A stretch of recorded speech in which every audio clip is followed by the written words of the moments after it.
Magandang gabi sa inyo lahat. Medyo maulan ng panahon.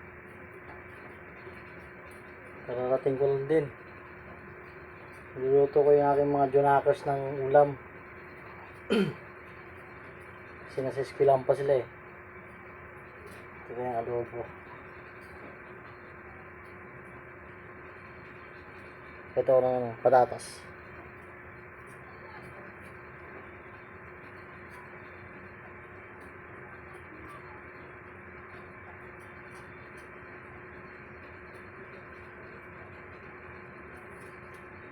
Alright.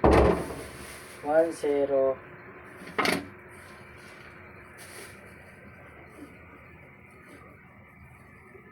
Ito araw-araw ko ito ginagawa na kasi may pasok ng estudyante.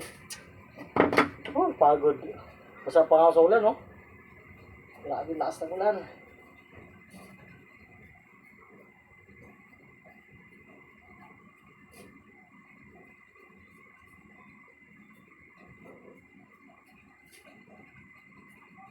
Siyempre, kailangan lumaban lang.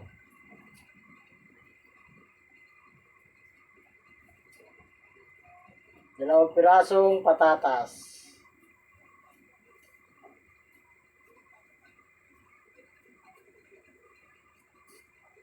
Galing pa ako ng palengke. Paikot-ikot pa ako. Nung oras na yung bale. Mag-alas 6 na. Kawawa.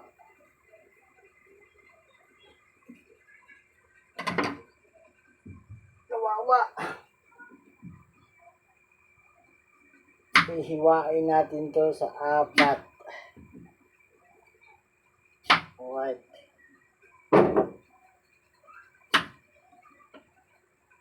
Oras ay mag-aalas 7.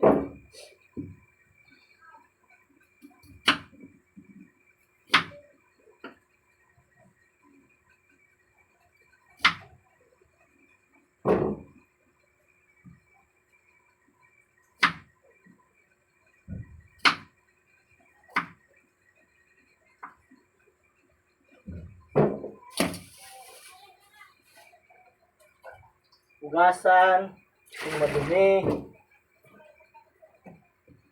Hugasan ang sangkalan. Yung sangkalan ko guys, oh.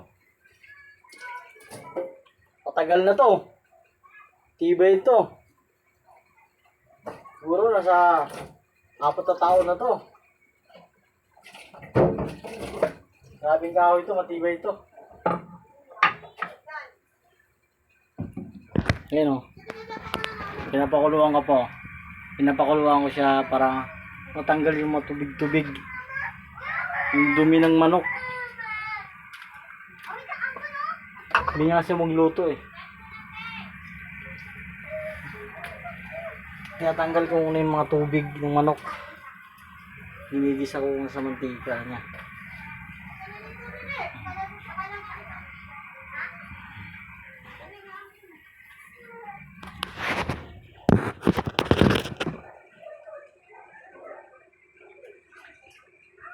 Pag matuyo na yung ano niya, tubig, sino dumi yan eh. Saka ko siya tatanggalin at gigisahin ko. Gigisahin ko siya.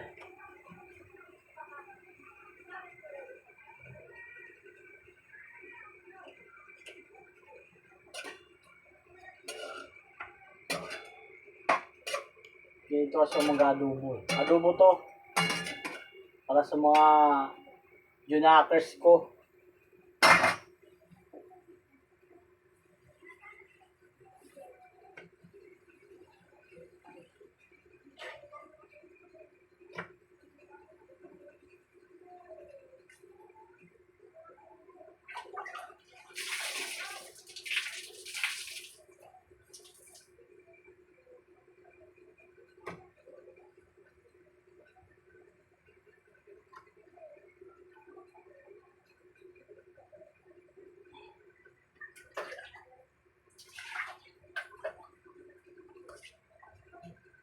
Yan.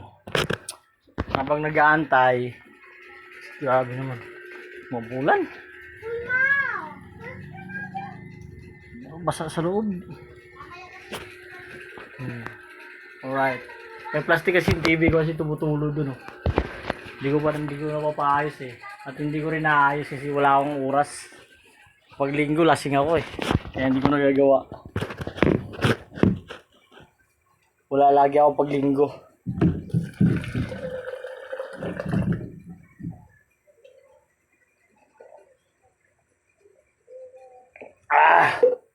Oh my God. Uy, daming tubig.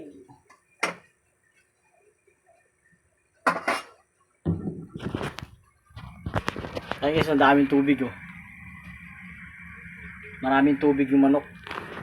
Pag matuyo yan, medyo nabiprito na siya mantika niya na masarap. Pag inadubo, lumalabas yung mantika ng manok.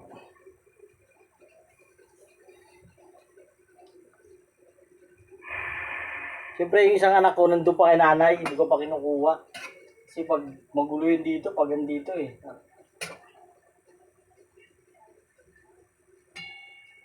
Ito pa tubig. Buti nga hindi ako magsayang kasi daming kanin oh. Daming kanin dito guys, marami akong kanin. Yan oh. Dami silang kanin tantira. Hindi na naubos, hindi yata nagsikain yung mga bata na yun.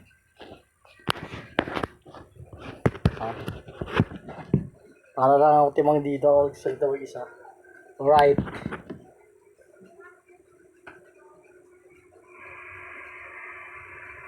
Medyo alas-lakasan natin ang apoy para mabis mo ito. Uy.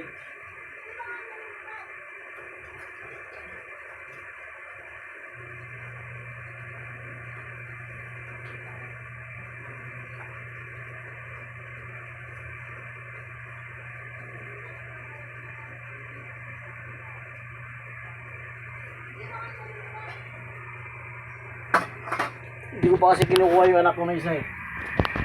Doon pa sa bahay. Umaya ko siya kukunin pagkatapos na magluto. Para mo.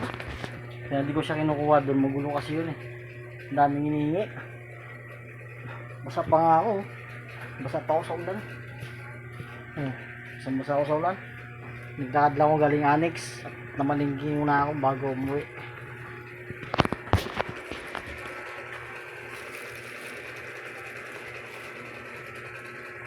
Para pag uwi ng mga bata, meron silang makakakain. Galing sa school. Mga anong oras na ba? Anong oras na ba? Mag-aalas 7 yung nabasa nila eh. Habang nood TV. Nood TV.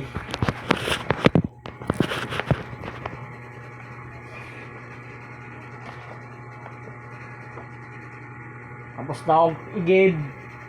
May sinaing na. Alright. Medyo ng TV. Para ano.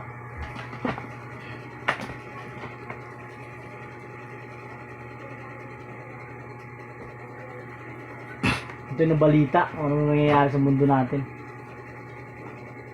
Why not?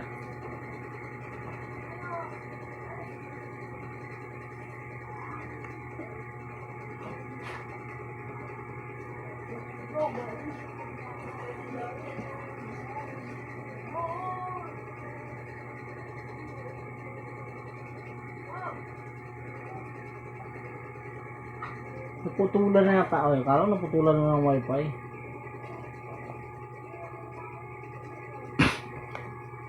Kala ko guys naputulan na ako ng wifi.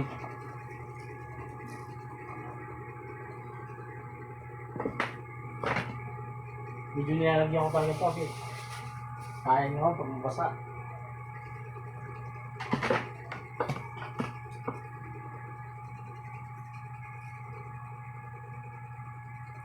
$25. Balita yun guys, balita. Sa person disability, nasakay ng isang bus sa EDSA Bus Carousel noong June 9. Nasisisi ang driver at konduktor ng bus ng Precious Grace Transport. Inapasuhan din ang konduktor na siyang non-taser.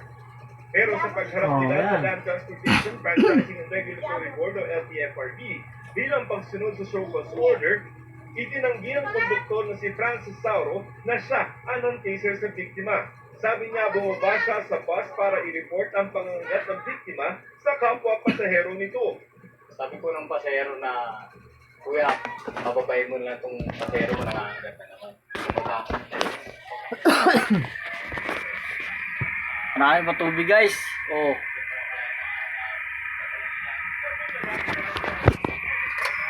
Mamaya pa siguro to. Ah, ito na, malapit na.